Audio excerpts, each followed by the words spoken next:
Halo, salam, selamat pagi adik-adik semua. Jumpa lagi bersama Master Aldi. Di pertemuan kita yang kedua hari ini, kita masih tetap belajar tentang ekosistem, tapi untuk pokok pembahasannya itu berbeda.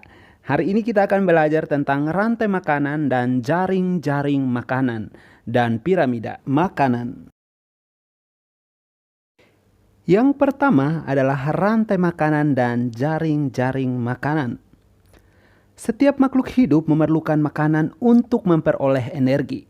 Energi diperlukan makhluk hidup agar dapat melakukan aktivitas. Oleh karena itu, terbentuk interaksi makan dan dimakan antar makhluk hidup yang disebut rantai makanan. Dalam suatu lingkungan, beberapa rantai makanan dapat membentuk hubungan makan dan dimakan yang lebih kompleks, yaitu jaring-jaring makanan. Baik pada rantai makanan maupun jaring-jaring makanan, setiap makhluk hidup memiliki perannya masing-masing, yaitu sebagai produsen, konsumen, dan pengurai. Yang pertama adalah produsen. Produsen merupakan kelompok makhluk hidup yang dapat menghasilkan sendiri makanannya. Hal ini dikarenakan produsen memiliki zat hijau daun atau biasa disebut klorofil. Setiap tumbuhan memiliki klorofil bertujuan untuk melakukan fotosintesis. Semua tumbuhan yang mempunyai zat hijau daun merupakan produsen. Yang kedua adalah konsumen. Konsumen merupakan kelompok makhluk hidup yang tidak dapat menghasilkan sendiri makanannya. Semua hewan dalam ekosistem merupakan konsumen. Konsumen dibedakan menjadi konsumen tingkat 1, konsumen tingkat 2, dan seterusnya hingga konsumen puncak. Konsumen tingkat 1 adalah kelompok hewan herbivora atau omnivora. Konsumen tingkat 2 adalah kelompok hewan omnivora atau karnivora. Konsumen puncak adalah kelompok hewan karnivora yang tidak ada pemangsanya lagi. Yang ketiga adalah pengurai. Pengurai merupakan kelompok makhluk hidup, yaitu jamur, bakteri, cacing, yang menguraikan sisa tubuh makhluk hidup yang sudah mati. Berikut ini merupakan contoh rangkai makanan pada ekosistem sawah.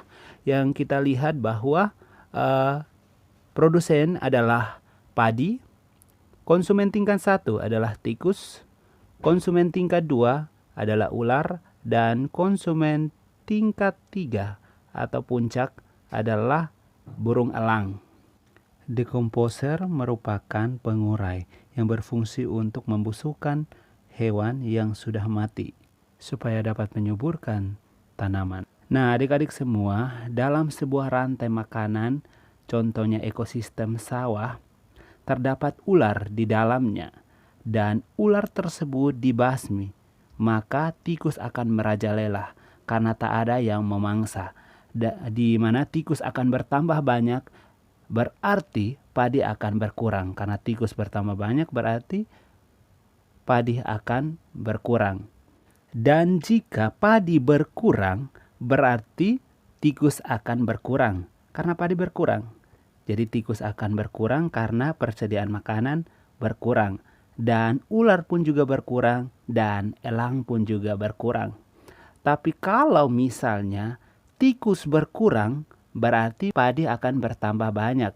Ular berkurang dan elang pun berkurang. Dan jika kalau misalnya elang berkurang, berarti ular bertambah banyak, tikus berkurang, padi bertambah banyak. Yang kedua adalah piramida makanan.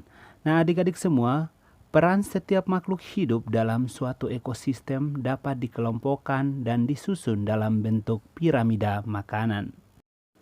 Bentuk piramida makanan menggambarkan ekosistem yang seimbang, yaitu produsen harus lebih banyak dari konsumen tingkat 1. Konsumen tingkat 1 harus lebih banyak dari konsumen tingkat 2, dan seterusnya. Dengan demikian, maka dapat diartikan bahwa jika produsen berkurang, konsumen tingkat 1 akan berkurang. Jika konsumen tingkat 1 berkurang, konsumen tingkat 2 akan berkurang, dan seterusnya. Keseimbangan ekosistem tidak bersifat tetap. Ekosistem yang seimbang dapat berubah menjadi ekosistem yang tidak seimbang.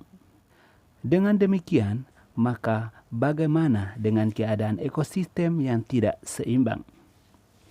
Nah, adik-adik semua, dalam sebuah ekosistem yang tidak seimbang, komponen biotik dan abiotik tidak berada dalam jumlah yang seharusnya, baik jumlah maupun perannya dalam lingkungan. Misalnya, populasi tikus di sawah sedikit karena terus diburu oleh petani. Akhirnya populasi ular menurun karena makanannya berupa tikus berkurang. Demikian pertemuan kita hari ini, dan terima kasih kepada adik-adik semua yang sudah mengikuti materi ini dari awal hingga berakhir dengan baik. Dan semoga materi ini bisa bermanfaat bagi adik-adik semua. Tetap semangat dan teruslah belajar. Tuhan Yesus memberkati.